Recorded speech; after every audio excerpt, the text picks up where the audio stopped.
এই মামলাটি করা হয়েছিল 2020 সালের 1 ফেব্রুয়ারি আমার নির্বাচনের 30 দিনের মাথায় 3 মার্চ ইলেকশন কমিশনের যে ট্রাইব্যুনাল সেই আইনটি মেনে করা হয়েছিল।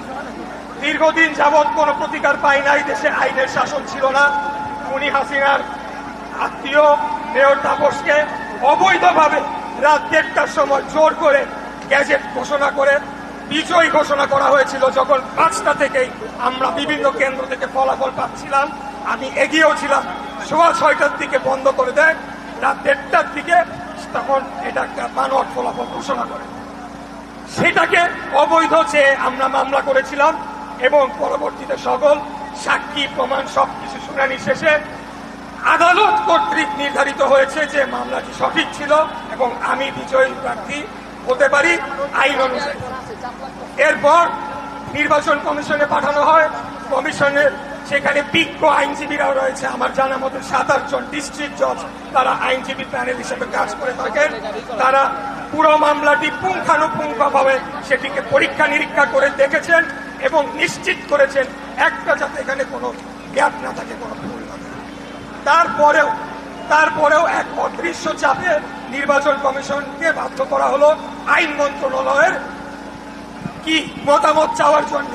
নির্বাচন কমিশন একটি স্বাধীন সার্বভৌম সংস্থা, তারা যে সিদ্ধান্তটি নিবে সেটিকেই আমাদেরকে মেনে নিতে হবে। আমরা যদি এই চর্চাটা যদি এখন থেকে আমরা আমাদের মাথায় না আনতে পারি তাহলে বাংলাদেশে গণতন্ত্র প্রতিষ্ঠা কোনোদিনও হবে না।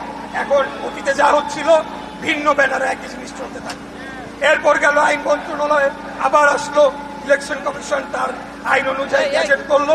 গ্যাজেট করার পর এখন স্থানীয় সরকারের মন্ত্রণালয়ের একমাত্র দায়িত্ব আইন অনুযায়ী কেবলমাত্র প্রধান উপদেষ্টা, মাননীয় প্রধান উপদেষ্টার সাথে আলাপ করে আমার শপথ গ্রহণের অনুষ্ঠান সম্পন্ন করা।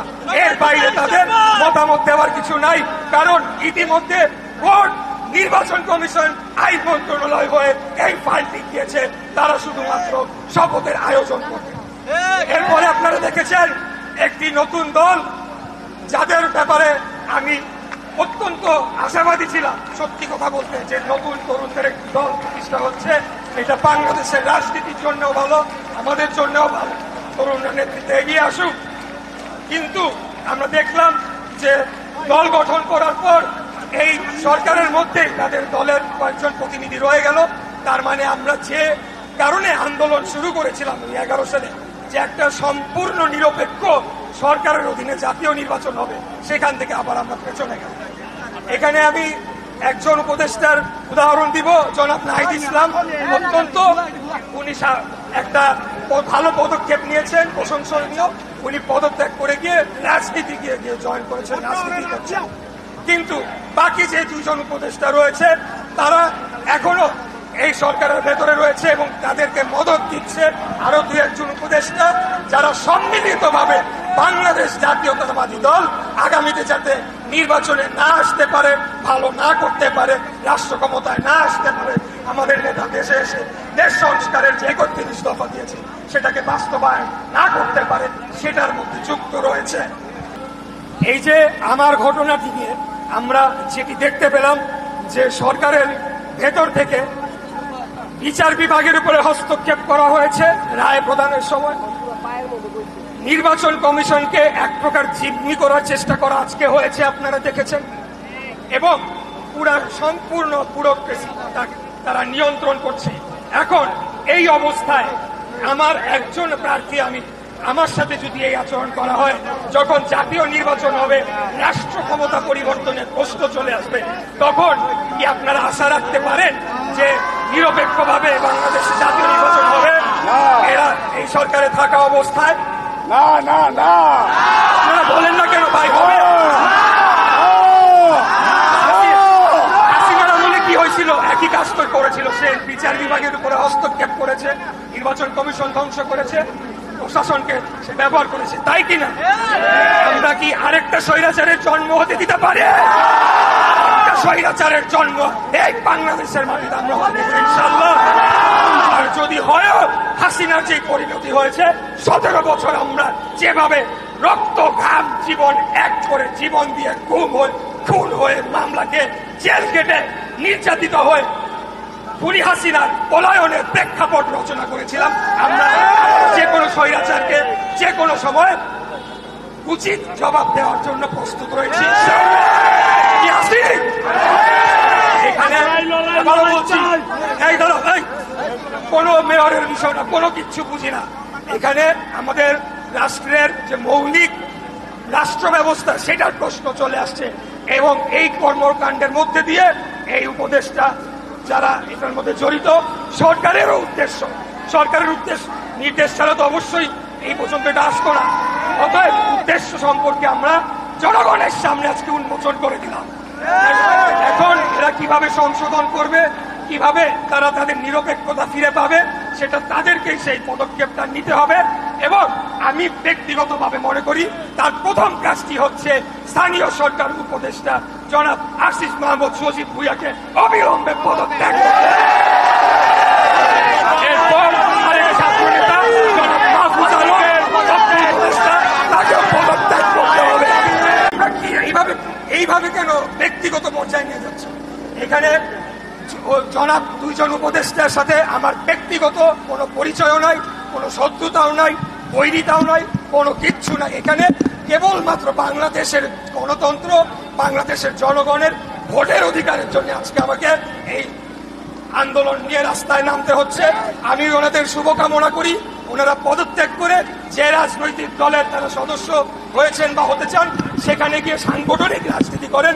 সরকারের উপরে আর হস্তক্ষেপ চলবে না, এটা আমরা হতে দেব না। এবং আমরা সুনির্দিষ্টভাবে নির্বাচনের রোডম্যাপ চাই। এখন এটা পরিষ্কার হয়ে গিয়েছে। এতদিন যখন আমরা বলতাম নির্বাচন নিয়ে, তখন একটা পক্ষ খুব আমাদের সমালোচনা করত। তারা মনে করতো আমরা ক্ষমতায় যাওয়ার জন্য উদ্গ্রীব হয়ে আছি। কিন্তু আসল ব্যাপারটি হচ্ছে বাংলাদেশ জাতীয়তাবাদী দল কোনো উড়ে এসে জুড়ে বসে কোনো ছোট রাজনৈতিক সংগঠন নয়। বারে বারে রাষ্ট্র পরিচালনা করেছি।